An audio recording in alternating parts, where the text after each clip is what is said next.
watching Let's Chat. Two of the bigger things we have heard about over recent weeks is cryptocurrency. A lot of people have made a lot of money in the field of cryptocurrency.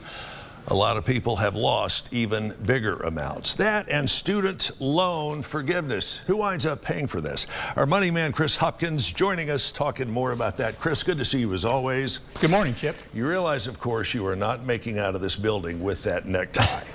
You are going to have to leave that one here. Let's start with cryptocurrency. It seems like everybody and their brother, except for you and me, were making money off of cryptocurrency just a few weeks ago. A couple of weeks ago, the bottom fell out, or did it? Right. We don't know yet. Certainly the bottom fell out in terms of the price. So about half of all the value of all the cryptocurrencies literally vaporized over the last 6 months. But a big leg down was last week. That is just hard to conceptualize because there were billions of dollars in cryptocurrency. Right. Half of it just as gone. You said, vaporized. Yeah, just vaporized, just went away. What was going through the minds of some of these people who lost 6, 7, 8, 9 digits in cryptocurrency? Well, you know, you try to warn investors to understand the risk of something before they go into it. Now, I have no idea where Bitcoin is going to be a year from now. Sure. But there's no way to fundamentally value it. In other words, it's worth exactly what you and I agree that it's worth, as if we were going to trade an old car or something, but there's no tangible asset value. So, you know, 6 months ago, one Bitcoin was worth $68,000. Today it's worth $30,000. When cryptocurrency, Bitcoin in particular, first came out several years ago, you and I were talking about it then, and we were still trying to wrap our heads around exactly what is this? What is a Bitcoin wallet? Who has the money that you're putting into this? Any answer on that question, even all these years later? Who has got the money that you paid for that $68,000 Bitcoin? Yeah, the person that sold it to you has the money. So, I mean, it's very technical, but there's a technology that facilitates.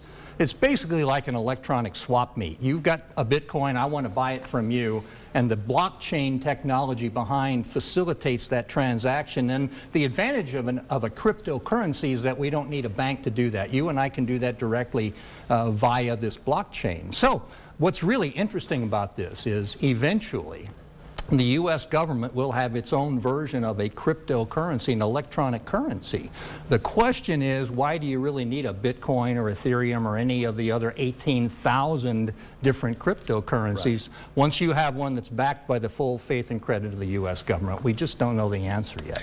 And the U.S. government doesn't like Bitcoin because it's a heck of a lot harder for them to track, to make you pay taxes on. Absolutely, and in fact, one of the concerns is how do we regulate money laundering using these relatively untraceable cryptocurrencies? Sure, certainly a lot of questions that are still to be properly answered concerning that. I know you'll keep us posted on that.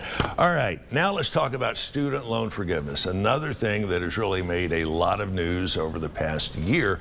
And people are saying, this is great, my college student loans are totally wiped out. But they're not. Not yet. It's unclear what's going to happen. So we expect probably this week or next an announcement from the Biden administration as to exactly what the forgiveness is going to look like. Now, kind of the odds on right now is probably about $10,000 worth of forgiveness of student loan debt. So that'll basically wipe out the student loan debt for about a third of all the borrowers. And how will that student loan debt forgiveness be realized? Will that be taken off of your taxes? I mean, I'm not sure how that whole process is going to work. No, great question. Until last year, it would have been a taxable event if the debt was forgiven. Congress, as part of the coronavirus legislation, made student loan debt forgiveness tax-free, so it won't impact your taxes. But there's a $1.7 trillion worth of student loan debt. It's the second largest category of debt after mortgages, bigger than credit cards, bigger than auto loans. Wow. So A $10,000 forgiveness for everybody will reduce about 10% of the total outstanding student loan debt. We only have about 60 seconds left, but quickly, is there going to be any relief for those who have paid off their student loans? Short answer is no. The fact of the matter is that's one of the points of contention, and some of the opposition to doing this is, what about all of us who did pay off our student loan debt? And what about the moral hazard you introduce for future borrowers who may be inclined to borrow more, assuming that it may someday be forgiven? So there's a lot of debate about that. So no relief for those who have already paid off their student loan debt. And one of the more common schools of thought is, no, while your student loan may be forgiven, it's you, and me that are going to wind up paying for it in the form of higher taxes. It's just going to go right, it's going to come right out of the till. So yes, we're going to pay for it. Those things we simply don't know the answers to yet, but we know that you will keep us updated. Chris, good to see you as always. Thank you, Chip. Just leave the tie over there in the wardrobe department. If you want to get in touch with Chris and talk to him about this or various other financial matters, what's the best way? You can email me at chris@apogeewp.com. All right, there you have it. Chris at apogeewp.com. Chris, thanks so much as always for spending a few minutes of your time with us. Thanks, Jim. We thank you for spending a few minutes of your time with us. Got kind of a wet forecast. We'll tell you more about that, plus the day's top stories. Cade Levins and I will be joining you here in about an hour and a half. Make sure and keep it here for News 12 Now at noon.